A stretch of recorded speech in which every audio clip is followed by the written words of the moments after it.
मिलिंद देवरा हे काँग्रेसचे फार मोठे नेते होते, मुंबईचे महापौर होते. तर त्या मिलिंद देवराचा प्रवेश होताना त्याने एक लाईनचे ट्विट केले, सिंगल लाईन ट्विट केले. कोट संगीत काय ट्विट केले? विकासासाठी पुढची वाटचाल.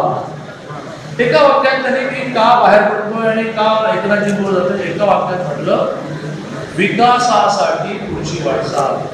तर 55 वर्ष ही देवरा फॅमिली काँग्रेसशी जोडलेली.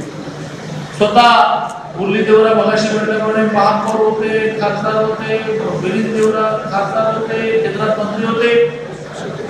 या स्तरावरच्या सुद्धा काँग्रेसच्या कार्यकर्त्यांना असं वाटतं की विकास व्हायचा असेल तर आता मोदींच्या नेतृत्वाखाली जायला पाहिजे, विकास व्हायचा असेल तर एकनाथजी शिंदेच्या नेतृत्वाखाली जायला पाहिजे, देवेंद्रजी फडणवीसांच्या नेतृत्वाखाली जायला पाहिजे, अजितदादांच्या नेतृत्वाखाली जायला पाहिजे. असं 55 वर्ष जी फॅमिली काँग्रेसशी जोडलेली राहिली त्यांनाही वाटलं. उगाचच वाटलं का? तर ठाई या सगळ्या तरुण पिढीला विशेषतः भविष्य जे दिसत आहे ते भारतीय जनता पार्टी आणि त्याच्याबरोबर असणारे सगळे सहयोगी पक्ष हे त्यांना भविष्य दिसत आहे. करतील ते हे करतील.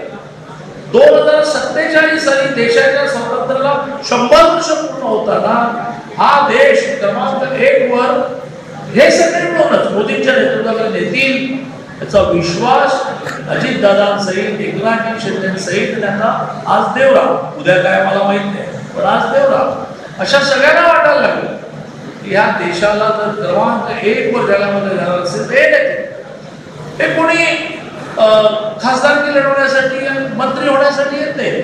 मला सांगा, एकनाथजी शिंदेनी जो संघर्ष केला शिवसेना म्हणजे महाविकास आघाडीत असताना आणि 8-9 मिनिस्टर, सिटिंग मिनिस्टर, स्वतः सिटिंग मिनिस्टर, अघोषित उपमुख्यमंत्री पदाचं स्थान.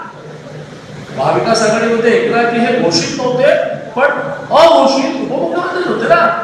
खूप ताकद असताना ते बाहेर पडले. म्हणजे त्यांना काही नवीन मिळवायचं होतं का त्यांच्या बरोबरच्या मिनिस्टरना? जिथे संपदेला असे थोर मान, जणू वैभवाचे सजे शिल्प छान.